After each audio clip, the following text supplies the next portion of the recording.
জাতীয় নাগরিক পার্টি এনসিপির পক্ষ থেকে বাংলাদেশের সকল নাগরিক, বিশেষত উত্তরাঞ্চলের জেলাসমূহ, রংপুরের মানুষের সকলকে শুভেচ্ছা জানাই।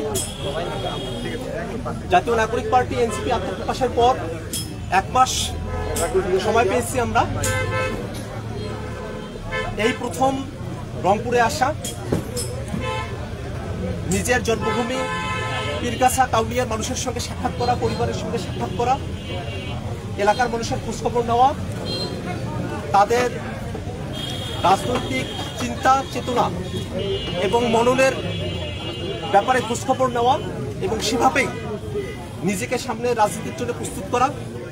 বাংলাদেশে জাতীয় নাগরিক পার্টি এনসিপির ভবিষ্যতের যে রাজনীতি, সেটাকে আরো গতিশীল করবার সামগ্রিক উদ্দেশ্য নিয়েই রংপুরে আসা। আপনারা জেনে থাকবেন 2024 সালে এক রক্তক্ষয়ী সংগ্রামের মধ্য দিয়ে বাংলাদেশের মানুষ দীর্ঘ সময় ধরে বাংলাদেশের চেপে বসা ফেসিবাদের বিরুদ্ধে তাদের সংগ্রাম জারি করেছিল। বাংলাদেশের মানুষ তাদের জীবনের বিনিময়ে স্বৈরাচারকে বাংলাদেশ থেকে উৎখাত করেছে। জাতীয় নাগরিক পার্টি এনসিপি মনে করে বাংলাদেশের গণতান্ত্রিক পরিবেশে, গণতান্ত্রিক অঙ্গনে কোনোভাবেই কোনো ফেসিবাদী শক্তি পুনর্বাসিত হতে পারে না। বাংলাদেশের জনগণ, রংপুরের মানুষেরা দীর্ঘ সময় ধরে রাজনৈতিকভাবে নানা দলের সঙ্গে সম্পৃক্ত থেকেছেন, কিন্তু আমরা মনে করি জনগণের মধ্যে একটা স্বতঃস্ফূর্ত জাগরণ তৈরি হয়েছে। যারা ফেসিবাদী রাজনীতি করেছেন, ফেসিবাদীর দোসর থেকেছেন, বাংলাদেশের মানুষ কোনোভাবেই তাদেরকে আর বাংলাদেশের রাজনীতিতে প্রতিষ্ঠিত হতে দেওয়ার সুযোগটা দিতে চান না। জাতীয় নাগরিক পার্টি এনসিপি বাংলাদেশের যে মধ্যমপন্থী রাজনীতির সূচনা করেছে, এই মধ্যমপন্থী রাজনীতিতে বাংলাদেশের সকল ধর্মের মানুষ, সকল সম্প্রদায়ের মানুষ, সকলের জন্য সমান নাগরিক অধিকার এবং মানবিক মর্যাদা নিশ্চিত করাই আমাদের লক্ষ্য। সেই লক্ষ্যকে সামনে নিয়ে সারা দেশের বিভিন্ন প্রান্তে জাতীয় নাগরিক পার্টির কেন্দ্রীয় সদস্যগণ এবং স্থানীয় নেতাকর্মীরা ছড়িয়ে পড়েছেন। মানুষের সঙ্গে তারা মতবিনিময় করছেন, কথা বলছেন, এবং এই কথা বলার মধ্য দিয়ে তরুণদের নেতৃত্বে বাংলাদেশে যে জাগরণ তৈরি হয়েছে, তার প্রতি মানুষের প্রত্যাশার পারদ আমরা অনুভব করতে পারি। বাংলাদেশের মানুষ প্রত্যাশা করে এদেশের তরুণেরা, যাদের হাত ধরে ফেসিবাদ বিদায় নিয়েছে, যাদের হাত ধরে বাংলাদেশের মানুষেরা গণতান্ত্রিক পরিবেশে উত্তরণের সুযোগ পেয়েছে, সেই তরুণদের হাত ধরেই বাংলাদেশের মানুষেরা তাদের সামনের বাংলাদেশ বিনির্মাণ করতে চায়। সেই যাত্রায় জাতীয় নাগরিক পার্টি তার কার্যক্রম শুরু করেছে। আমরা মনে করি অন্তর্বর্তীকালীন সরকার সংস্কার এবং বিচার কার্যক্রমের দৃশ্যমান অগ্রগতি নিশ্চিত করার ভিতর দিয়ে নির্বাচনের দিকে অগ্রসর হবে, এবং নির্বাচনের ক্ষেত্রে অবশ্যই গণপরিষদ নির্বাচনের বাস্তবতা রয়েছে।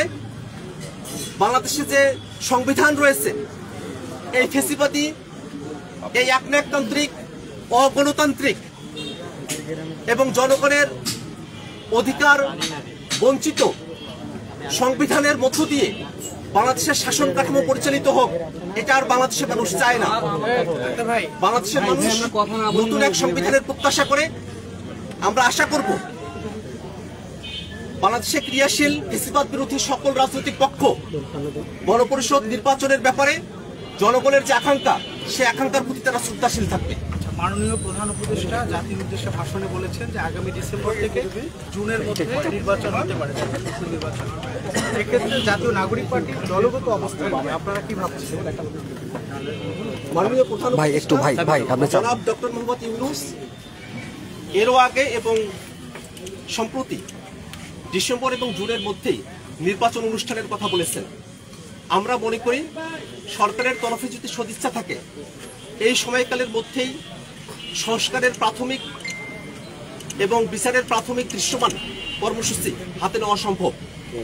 অপর রাজনৈতিক শক্তিগুলো যদি অন্তর্বর্তীকালীন সরকারের সঙ্গে সহযোগিতা করেন তাহলে সংস্কার এবং বিচার কার্যক্রম অতি দ্রুত সময়ের মধ্যে দৃশ্যমান করে নির্বাচনের পথে অগ্রসর হওয়া সম্ভব। সেক্ষেত্রে অন্তর্বর্তীকালীন সরকারের মাননীয় প্রধান উপদেষ্টা যে সময়সীমার কথা বলেছেন এই সময়সীমার মধ্যে নির্বাচন হওয়ার মতো বাস্তব পরিস্থিতি তৈরি হতে পারে।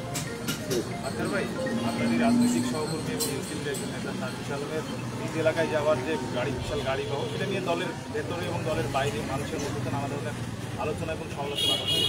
এটা নিয়ে আপনাদের একজন কেন্দ্রীয় নেতা ডক্টর তাসলিম যারা ফেসবুকে স্ট্যাটাস দিলেন এবং সার্জিস আলমও তার উত্তর দিলেন।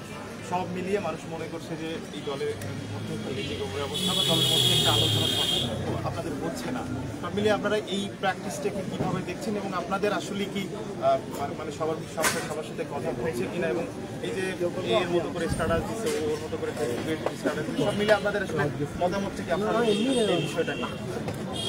জাতীয় নাগরিক পার্টি এনসিপি কোনো এক ব্যক্তির নিয়ন্ত্রণাধীন দল নয়। গণঅভ্যুত্থানের প্রথম সারির নেতৃত্ব তারা সকলেই এই দলের হাল ধরেছে।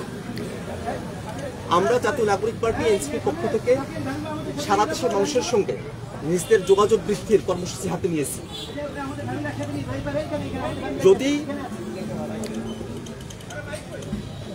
নিজস্ব ব্যবস্থাপনা এবং জনগণের স্বতঃস্ফূর্ত অংশগ্রহণের মধ্য দিয়ে জনসংযোগ কর্মসূচিতে এই অংশগ্রহণ করে থাকেন সেটাকে আমরা দলগতভাবে অবশ্যই যাচাই বাছাইয়ের মধ্য দিয়ে যাব এবং আমাদের দলের বিভিন্ন সদস্যবৃন্দ তাদের মধ্যকার কথাবার্তা নিয়ে অনেকের মধ্যে মনে হচ্ছে যে দলের মধ্যে সমন্বয়হীনতার জায়গা তৈরি হয়েছে। বিষয়টা এরকম নয়। আমরা দলের যারা শীর্ষ নেতৃবৃন্দ আছে এবং কেন্দ্রীয় সদস্যবৃন্দ সারা দেশের নেতৃবৃন্দ সকলের সঙ্গে আমাদের নিয়মিত যোগাযোগ আছে। আমরা সকলে মিলে নতুন যে বাংলাদেশ বিনির্মাণের স্বপ্ন দেখি, আমরা যে রাজনীতির শপথ নিয়েছি সেই রাজনীতির পক্ষেই আমরা কাজ করে যাচ্ছি। ভাইয়া এর সাথে একটা যোগ করে যে আপনারা যে জাতীয় পার্টি অভিযোগ করে বলছেন যে আপনার আওয়ামী লীগ এবং জাতীয় পার্টিকে বাইরে রেখে আগামী নির্বাচন দেওয়ার চিন্তা ভাবনা করছেন এবং এই বিষয়ে আপনার এই দুই দলকে যদি বাইরে রেখে নির্বাচন দেওয়া হয় তাহলে সেটা অংশগ্রহণমূলক বলে হবে না, তারা মন্তব্য করেন। আপনারা কি মনে করেন? আওয়ামী লীগ এবং জাতীয় পার্টি যোগ সাজসে বাংলাদেশে পরপর তিনটা দামি নির্বাচন বাংলাদেশের প্রহসনের নির্বাচন অনুষ্ঠিত হয়েছে। আওয়ামী লীগ এবং জাতীয় পার্টির যোগ সাজসেই বাংলাদেশের মানুষ দীর্ঘ সময় ধরে গণতন্ত্রের আবহ থেকে তারা পরিপূর্ণভাবে বঞ্চিত ছিল। বাংলাদেশের মানুষ দীর্ঘ সময় ধরে যে ফেসিবাদের জাতাকলে পিষ্ট ছিল তার পিছনে সব থেকে বড় শক্তি ছিল এই আওয়ামী লীগ এবং জাতীয় পার্টি। বাংলাদেশে 2024 সালে যে গণহত্যা সংঘটিত হয়েছে এই গণহত্যার প্রকাশ্য মদতদাতা সংগঠন আওয়ামী লীগ এবং তাদের দোষর হচ্ছে এই জাতীয় পার্টি। বাংলাদেশে পিলখানা হত্যাকাণ্ড, 2013 সালের হত্যাকাণ্ড, শাপলা হত্যাকাণ্ড, মোদী বিরোধী আন্দোলনের হত্যাকাণ্ড, জুলাই অভ্যুত্থানের যে হত্যাকাণ্ড, প্রত্যেকটা হত্যাকাণ্ডে ব্যক্তি হিসাবে আওয়ামী লীগের নেতাকর্মী এবং দল হিসাবে আওয়ামী লীগ সরাসরি জড়িত।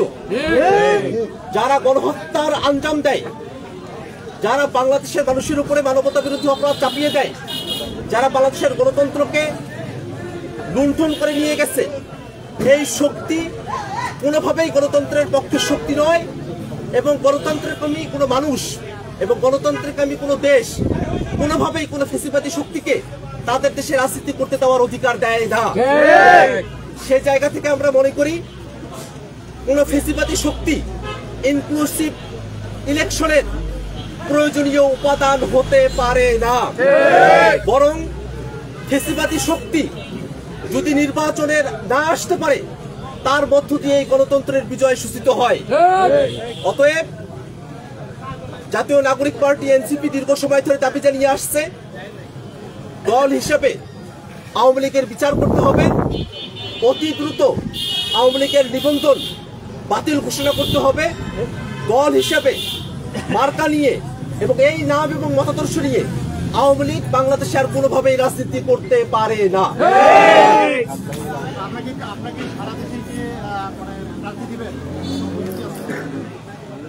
ভাই এই কথার সাথে একটু প্রশ্ন জিজ্ঞেস করি যে নির্বাচনের মানে খুব কম সময়ের মধ্যে যেহেতু নির্বাচন হবে, সব মিলিয়ে জাতীয় নাগরিক পার্টি তো এখনো সারা দেশে কমিটি হয়নি, আপনাদের এই প্ল্যানটা কি? এবং জাতীয় নাগরিক পার্টি এনসিপি গঠনের পরে আমরা মাসখানেক সময় পেয়েছি। ইতিমধ্যে জাতীয় নাগরিক পার্টিকে মোটা দাগে দুটো অঞ্চলে বিভক্ত করা হয়েছে, উত্তরাঞ্চল এবং দক্ষিণাঞ্চল, এবং আমাদের মুখ্য সংগঠক যারা আছেন তারা দেশকে আরো ছোট ছোট কয়েকটি অঞ্চলে বিভক্ত করে সারা দেশে আমাদের কমিটি গঠনের কার্যক্রম আমরা শুরু করেছি। আমরা সারা দেশের মানুষের থেকে তাদের পজিটিভ রেসপন্স পাচ্ছি। আমরা আশাবাদী ছি খুব অল্প সময়ের মধ্যেই নির্বাচনে নিবন্ধিত হবার জন্য যে শর্তাদি পূরণ করতে হয়, জাতীয় নাগরিক পার্টি সেই শর্তাদি পূরণ করতে সক্ষম হবে এবং এর মধ্য দিয়ে সামনের যে নির্বাচন, আমরা মনে করি অবশ্যই একটি গণপরিষদ নির্বাচনের বাস্তবতা রয়েছে, সেই নির্বাচনে আমরা প্রতিদ্বন্দ্বিতা করবার মতো সক্ষম হয়ে উঠব।